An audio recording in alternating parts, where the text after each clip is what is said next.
forgot to record the latter part. So I was saying that we have what we call the income approach. We have the income approach too. Now, this income approach takes into consideration all the income or all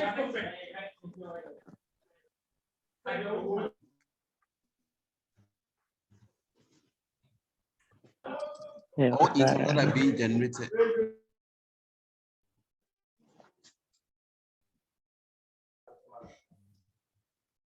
So the income approach, you want to look at the income generated by each of them. So when we say employee compensation, you're talking about wages.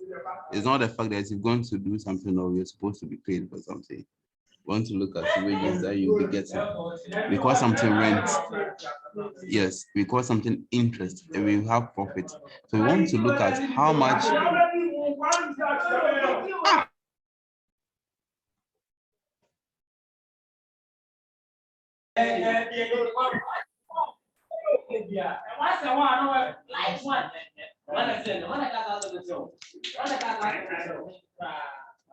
The factor payments, I was saying that we look out for the factors of production, labor capital, land, and all that. And we are looking at how much they gain. Okay, so we want to look at how much did capital gain for the whole year, how much did labor gain for the whole year, how much did we gain from even knowledge, which is also a factor of production. And then we compute, then we add them, then we know that, okay, so we gain this amount, or this was the GDP, because these are what you use in production in the economy: land, capital, labor. Okay.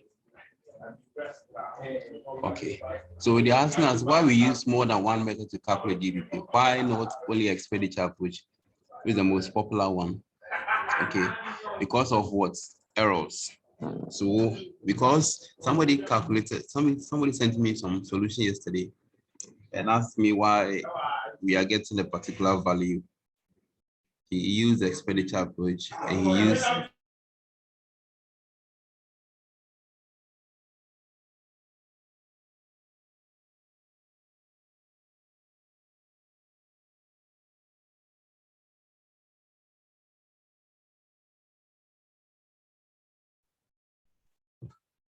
so because of computational errors, that is why we use what we call more than one GDP.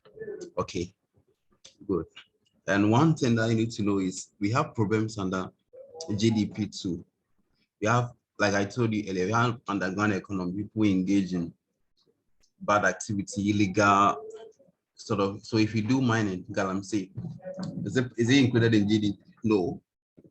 Galamsey is not allowed as an economy or as a country. So if you do that, you're operating under what you call underground economy. We have the non-market production. I told you you're taking care of your baby in the house. So, okay, you're taking care of, so if you take care of your baby in the house and you don't pay yourself, okay, or let's say you have a garden in the house that you're supposed to pay somebody to cater for, but every morning you do the work yourself, it's a non-market, so it's not included, or it's a problem with GDP, even though it's involved work. Okay, so these are what you have to know under GDP. From production, hidden from government and all that. Basically, all you need to know is what you've done so far. So I mentioned some non-market production, house cleaning, sewing. Maybe you can sew in the house, lawn mowing, child rearing, and all that. So you are taking care of your baby in the house. Is an economic activity, but you're not paying yourself. Okay, like a volunteer work that you're doing. So I'll make the video available. Sorry for the network interruption, understand, but I hope you actually make good use of it. I've sent some past questions to the page. Please make sure you utilize it and then start solving some of the past questions. The videos will also be available on YouTube. So if you want a recap, you can go through them. If you have any question, if you don't have any question, then we'll wrap it today. Okay. So this is how your exam will be like, a data response question. That is why understanding the components is very, very key. So household purchase of durable goods, durable goods, something that you can feel and touch it, non-durable goods, house purchase of non-education services. So they are going to look at all these one. They are going to ask some questions, and I'm sure there are some questions. Please, have you done nominal and real GDP? Because I wanted to treat it as a day, because that one need to understand it very, very well. Have they taught you in class? Yes. Okay, so I'll go over for you. As for that one, I'll do it in a special way. But please understand the components of GDP and how we measure GDP too. But I want you to focus much on the expenditure approach. But that one is the most popular one. And even if anything will come with the exam, it will be that one. Okay, in the absence of any, you have a question? Yes. Okay. When you are calculating GDP, and Okay. then you use all the approaches, and they are all giving you different answers. Okay. Which is best? So that's why we have problems with GDP. But the best approach, that every GDP is an estimation. Okay. That's why we suggest that you use the expenditure approach, because that one the error margin is very low. Or the probability of getting error is very low. So the expenditure approach is far, far better. Of course, you can calculate GDP and be getting different values. I think we even have different ways of calculating GDP. I don't know if I listed them. You have different ways of calculating GDP. Let me see. Okay. You have national income. I think that one is in the next section. National income and all that.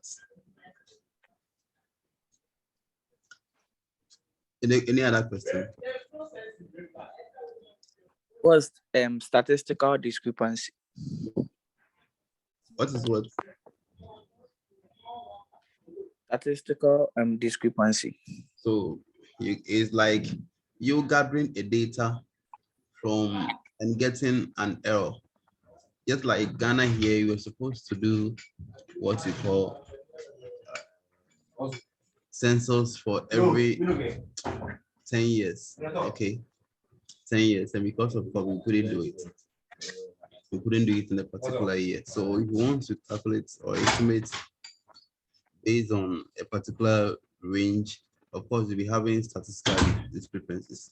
So COVID-19 came and we couldn't conduct our census in 2020. You get it? That's an illustrative example.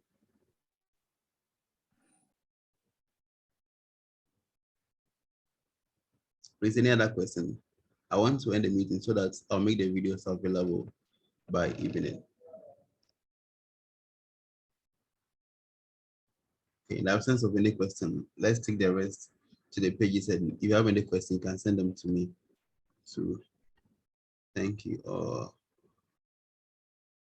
That page one makes it right. If you want the best way of calculating GDP, I think you should go in for expenditure approach. Even now, we're getting errors, but the error margin is low. Okay, so have a nice day. Let's take it to the WhatsApp pages. I know we are all tired, so let's take some rest. Okay.